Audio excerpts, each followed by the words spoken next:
želimo krepiti zavest o zdravem načinu življenja, mlade spodbujati, da razmišljajo o sebi in drugih. Eden izmed taborniških zakonov pravi, da tabornik živi zdravo. Stremimo k torej zdravemu načinu življenja, mlade ozaveščamo o nevarnostih in pasteh, v katere se lahko zapletajo. Predvsem pa krepimo njihovo odgovornost. Učimo jih prevzemati odgovornost tako do sebe, svojih dejanj, posledic in odgovornost do drugih. In hkrati tudi odgovornost do narave, da pustimo svet boljši, kakor je. Želimo, da razumejo, kako lahko naša nespametna dejanja vplivajo na življenje ljudi okoli nas. In v duhu vsega tega, kar živimo in počnemo, je podpora akciji 40 dni brez alkohola v bistvu prišla čisto spontano. Želimo namreč, da se naši člani v tem času zavestno spomnijo, kakšne razsežnosti ima uživanje alkohola. Ne le na posameznika, ki ga uživa, temveč tudi na širše okolje. Naša organizacija mladim in posredno tudi njihovim staršem skozi svoj program ves čas ponuja možnost za aktivno in polno življenje. V družbi tabornikov ni nikomur dolg čas in priložnost za nova doživetja in ustvarjanje spominov se kaže vsak dan. Naše aktivnosti so tako športne in adrenalinske, kot tudi duhovne in ustvarjalne. In v sklopu te akcije želimo tudi spodbuditi mlade, da razmišljajo o tem. Organizirali bomo fotoumetniški natečaj in povabili k sodelovanju vse naše člane in tudi širše. In tako bomo vse do konca poletja skupaj razmišljali in živeli v duhu našega slogana Mlad, vesel in pogumen. Najlepša hvala. Hvala obema organizacijam mladih. Namreč nekaj drugega je, če ti vrstnik se z vrstnikom pogovarjaš, nekaj drugače pa če jaz pri svojih 60 letih pridem pa probam nekaj učiti pa vzgajati. Zato res iskrena hvala, seveda pa hvala tudi strokovnjakom in strokovni inštituciji Nacionalnem inštitutu za javno zdravje, gospa Karmen Henigsman, izvolite. Pozdravljeni tudi v mojem imenu. Najlepša hvala tudi z naše strani za povabilo in možnost, da lahko sodelujemo letos pri tako pomembni akciji, kot je 40 dni brez alkohola. Predvsem iz razloga, ker tudi s projektom SOPA ali skupaj z odgovoren odnos do pitja alkohola stremimo k podobnim ciljem zmanjšanja alkoholne problematike v Sloveniji. Hvala tudi za priložnost, da mogoče danes nekoliko bolj predstavimo ta projekt, s katerim smo pričeli v letu 2016 in je sofinanciran strani Evropskega socialnega sklada in Republike Slovenije in bo predvidoma trajal do leta 2020. Osnovni namen tega projekta je odpraviti oziroma zmanjšati vse posledice, ki so negativne in seveda prihajajo z tveganim in škodljivim pitjem alkohola. Vplivajo na različne ravni posameznika in hkrati tudi na svojce posameznikov, ki pijejo. To želimo doseči predvsem z vzpostavitvijo novega interdisciplinarnega pristopa, ki združuje različne sektorje, zdravstveni sektor, socialni sektor in prav tako nevladne organizacije, ki si sicer svojimi programi ali delom kakorkoli ukvarjajo z ranljivimi skupinami. Želimo povezovati tudi strokovnjake med seboj in sicer na različnih ravneh, tako na lokalni kot na regionalni in konec koncev tudi na nacionalni ravni. Menimo namreč, da je ravno to medsektorsko sodelovanje in pa vzpostavitev nekega novega pristopa, vključenih predvidoma 18 lokalnih okolij po Sloveniji, tisto ključno, kar lahko pripomore k zmanjšanju alkoholne problematike, hkrati pa tudi k celovitejšemu reševanju samega vprašanja tveganega in škodljivega pitja alkohola. Namreč vemo, da je to zelo pogosto prisotno v Sloveniji. Če se še malo vrnem na podatke, Slovenija namreč je znana po tem, da je mokra kultura. To kažejo tudi podatki, da je približno 43% prebivalcev pije čez meje manj tveganega pitja ali pa se v zadnjem letu vsaj enkrat visoko tvegano upilo. Kar 28% moških in 16% žensk v starosti od 25 do 34 let se upija enkrat do 3krat mesečno ali celo pogosteje.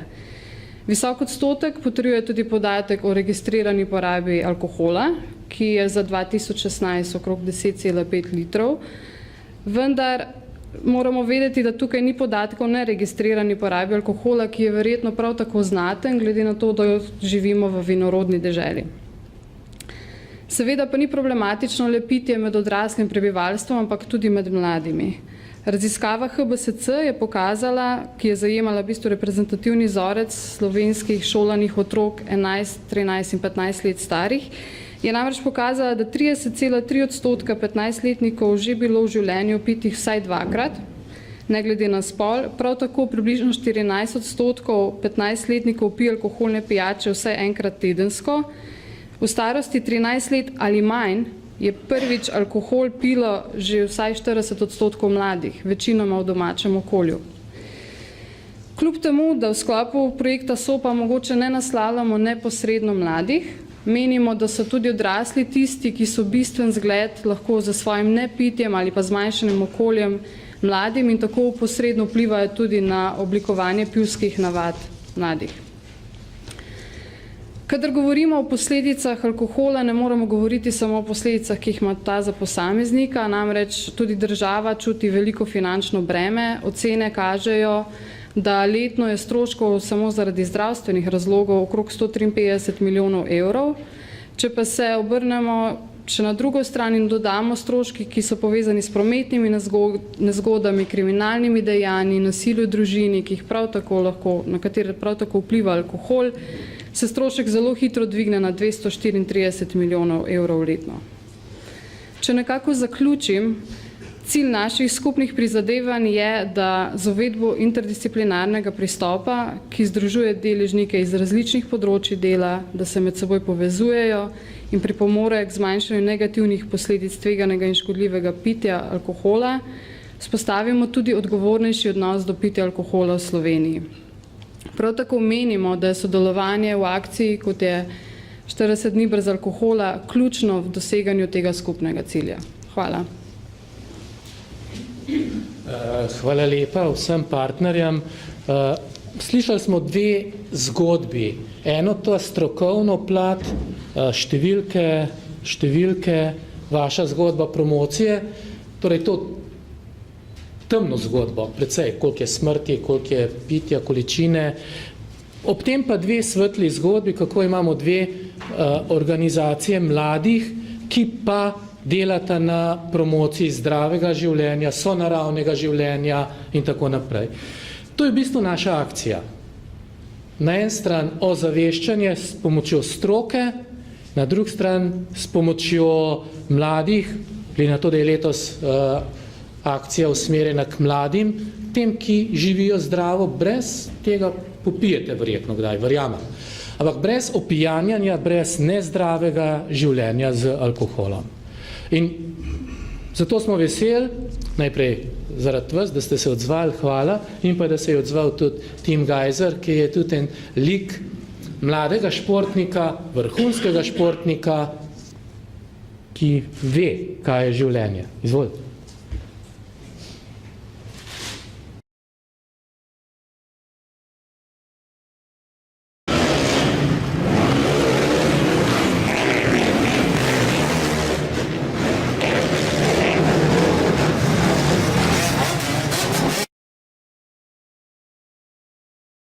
Ko čutim pri sebi, da nekaj delam z veseljem, naprimer jaz najbolj vesel, ko vozim motorom, to je že od malega, da moja ljubezen in tudi bo ostalo do konca mojega življenja. Na splošno v življenju moraš biti pogumni človek, zaradi tega, ker vemo, da življenje ni lahko, so vzponi, so padci na vseh področjih in najbolj pomembno je, da se po vsakem padcu pobereš. Takrat, ko je vzpon, ko gre vse lepo, takrat ne rabiš nič, ampak takrat, ko so pa padci, ko imaš mogoče kakšno slabše obdobje, takrat pa je zelo pomembno, da si pogumen in da vedno vztrajaš, da greš vedno naprej, bilo kar je. Večji pogum mislim, da rabiš kar pri obedveh stvareh, no rabiš veliki pogum.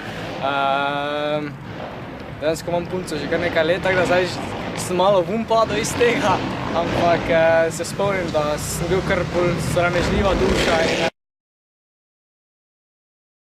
Ko priješ na prvo tekmo, da veš, da si samozavesten, vem, da sem treniral, pripravljen sem, zdaj pa samo to treba še prenesti s treningov na tekmo. Se da, če se hoče, to pomeni, če je želja dosti velika, po tem uspehu boš naredil vse, da boš pač ta uspeh ali pa ta cilj dosegel. In največkrat se zgodi, da mogoče na polovici poti ali pa že na začetku, ko pač vidijo, da je zelo težko, mladi obupajo in mislim, da to je najbolj pomembno, da nikoli ne obupaš, da vedno slediš ciljem.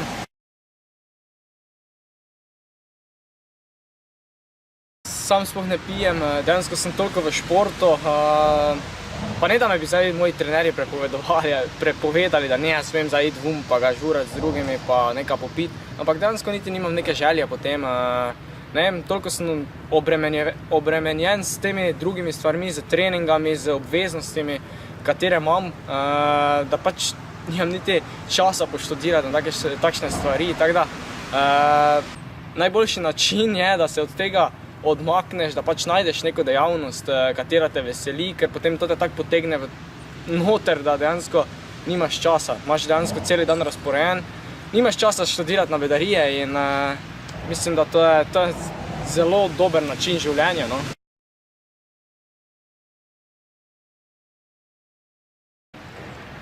Če hočemo osvojiti naslove svetovnega prvaka in na pač privatnem življenju pa ne vem, da bomo zdravi, da ko bo enkrat Bog da bom tudi jaz imel mladino, da bom imel otroke, da bojo zdravi in da bomo srečni in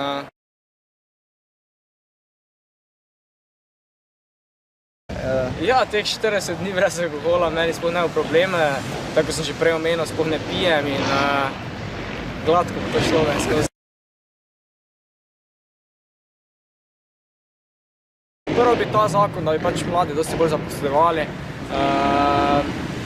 Ne vem, glede alkohola tudi bi, na primer na cestah, ne bi bile take male, take nizke kazni, ampak glede tega bi bil kar šarf, da bi malo bolj poostrili. Mlad, vesel in pogumen brez alkohola. Seveda pa novinarji ste povabili tudi kakšno njegovo izjavo, kakšno njegovo misel povzamete z današnje tiskovne konference. S tem je ta prvi del končan. Jaz bi se vam upravičil najprej zakončeno. Jaz sem šele en mesec generalni tajnik Slovenske Karitas in sem seveda pozabil, da moram najprej sebe predstaviti. Torej, jaz sem Cveto Uršič, torej generalni tajnik Slovenske Karitas in na začetku sem vas pozdravil v imenu Slovenske Karitas, na koncu se vam zahvaljujem, ne samo v imenu Slovenske Karitas, ampak vseh nas, partnerskih organizacij, ki vodimo ta projekt. Hvala vam, ker ste prišli, s tem pa seveda še ni konc tega druženja. Povabljeni ste, če želite dobiti izjave od med nami so zdravni alkoholiki iz društva Abstinent, torej Društvo za urejeno življenje in pa Zveze klubov zdravnih alkoholikov in programa Vrtnica. Torej, če želite, se lahko tudi z njimi pogovorite. Seveda smo vam pa vsi mi, ki smo že zdaj nekaj govorili, na voljo tudi za kakšno kratko izjavo. Hvala lepa. In